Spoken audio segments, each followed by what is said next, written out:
Hello everyone and welcome to Food Preparation and Nutrition. My name is Miss Carpenter and I am the Head of Food at Northgate and I teach the GCSE course alongside Mrs Grant, the other food teacher at the school, and the purpose of this PowerPoint then is to talk you through what is involved at GCSE. So the next 2 years then, if you decide to go with Food Preparation and Nutrition, covers a whole range of different things to do with food. So there's 4 main sections in the subject content. Section A is all to do with nutrition. So that's looking at the macro and micronutrients, fats, carbs, proteins, vitamins and minerals. It's looking at what those nutrients do in our body, what happens if we don't have enough of them and all the diet-related diseases. So there's a whole range of different things we look at with nutrition. Section B is food provenance and food choice, and what that means is where our food comes from. So we look at a whole range of different foods, how they're made, where they come from, how they're grown, looking at maybe organic and local produce, how cheese is made, all the different processes that go into milk, for example. And food choice is looking maybe at why people pick certain foods. So why someone might become vegetarian or vegan. So looking at people's choices. Section C is cooking and food preparation. So that is looking at the skills, the science behind what we're cooking. So for instance, looking at meringues and aeration and what's happening when we're whisking those egg whites, and why don't we put the egg yolk into making meringues and all that sort of thing. So it's the science behind the cooking and the actual preparation of what we're doing. And then section D is skills. So where possible, we link in as many different practical skills. So if we're talking about pasta and how that's made, then we'll make pasta and make a pasta dish. If we're talking about cheese and we're looking at the process of cheese, then we'll make cheese and we'll link in a practical as well. So we're linking in practicals where we can, but also what we're doing with that is building in as many skills as possible. So we have to look at the skills of all different types of pastry. We have to look at the skills of different sauce making, fruit preparation, safety behind boiling something or cooking it in an oven. So we cover a whole different range of skills as well throughout the 2 years. So how do you get assessed on all those skill areas that I've just talked you through? There's 3 different main sections with your assessment of food preparation and nutrition. The first one is a written exam. So that's worth 50% and that is done at the end of the year 11. Then there's 2 pieces of coursework. They're called NEA, non-examined assessment pieces of work. You've got one which is worth 15% and one which is worth 35%, and I'm going to talk you through those. So throughout the whole of year 10, what we do is we do all the theory work, okay? And this theory work is all leading up to an exam at the end of year 11. So you'll sit your exam May, June time at the end of your year 11 course. It's a written paper. You've got an hour and a half to complete the written paper and it's 100 marks, okay? And there's a whole range of different questions and you can be asked on absolutely anything that we've covered with the theory, okay? So on the next slide is, I've just pulled out a couple of pages of an exam paper, past paper, just to show you the sorts of questions that you get asked on. So I've taken here 2 pages from some past exam papers, just to give you an idea of the sorts of questions that you get examined on your written paper. Okay, so you have a range of different questions and you can see there on the left hand side, the water question, for example, they're just 1 mark answers. So giving functions of something in the diet, giving symptoms of a dehydration. You've got there about nutrition looking at cheese in particular with this question, and the functions, what happens in the body. On the right hand side there, this question here was all about bread, but this was more the science behind what was happening. So I talked to you on the second slide about what the content was, and I said that we look at the science of what's happening when we're making food. So this is a question all about the science of bread making. So it's not just about putting some ingredients in a bowl. mixing them together and cooking them, what we're looking at is what's happening. Why are we putting those ingredients in? What would happen if we didn't put a particular ingredient in? Would it go wrong? How would it go wrong? So you can see that this is explaining about all the different ingredients and why we need them. And then you've got the other questions there looking at the techniques, like why do we need the dough? So there's science behind why we're doing that, and that's what this exam is looking at. How much you've learned about what you're doing when you're cooking food and what's happening as we're making the dishes. Okay, so these are just some examples. You can look on the OCR website as well, and they have past papers there for you to have a look at the types of questions that you could get examined on. So the second area you get examined on is the food investigation, which is worth 15%. So in September of year 11, OCR released the brief. And this tells us what we've got to investigate, okay? So it's just like a science experiment, but with a link to food. So in the past, the students have had to look at yeast in bread making. That was one of the briefs one year. Last year, they had to look at aeration. So they had to look at maybe egg whites and aerating in meringues. Some of the students looked at cakes and putting eggs into cakes and how that aerates them. So we don't know what the brief will be, so we only find out on September the 1st like you do. And what you have to do is do some research into the brief, and then you have to come up with some predictions. What do you think is going to happen?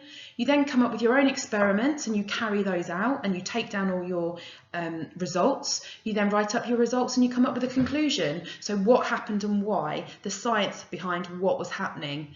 Okay, it's only a 2,000 word report, so you're not allowed to do any more than 2,000 words.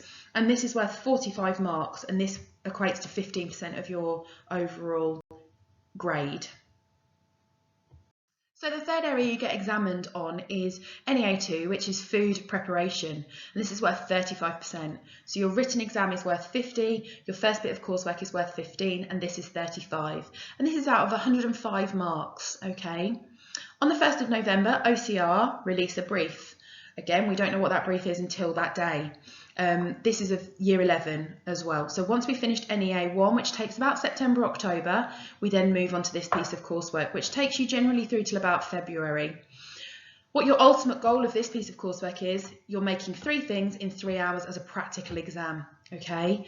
So we've had briefs in the past looking at celebrations, so the students could completely open that up. Some of them did weddings, some of them just did celebrations as in birthday parties, some did christenings, so that was completely open.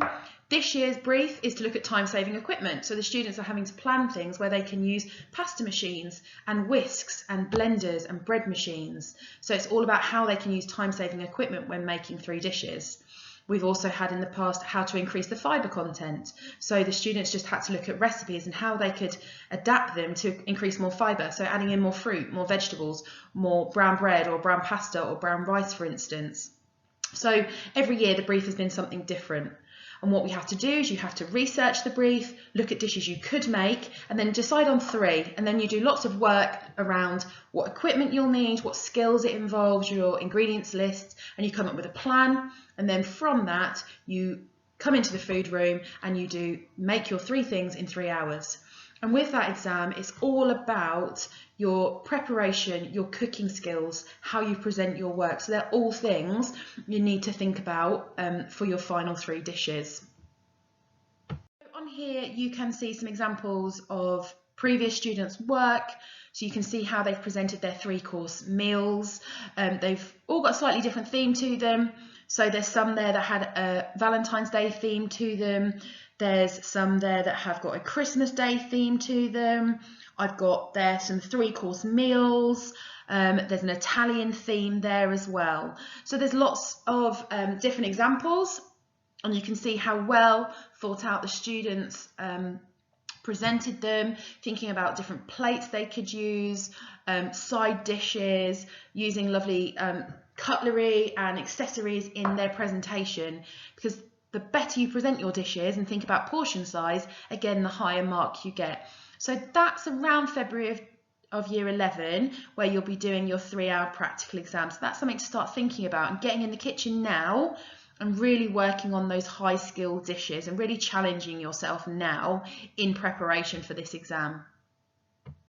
So we often have students asking us, what can I do with food tech? Where will it take me? So I've just put together here some university courses that I know are available to go on to from food at GCSE.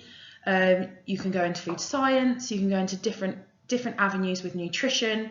I've had students go off and link nutrition with PE because they like that link together. Food science and innovation, so looking at new products on the market. Food development, again, that process of coming up with new ideas. Marketing, so sometimes we have students that also do the business studies and they want to combine those two, so the food and the business side of food technology.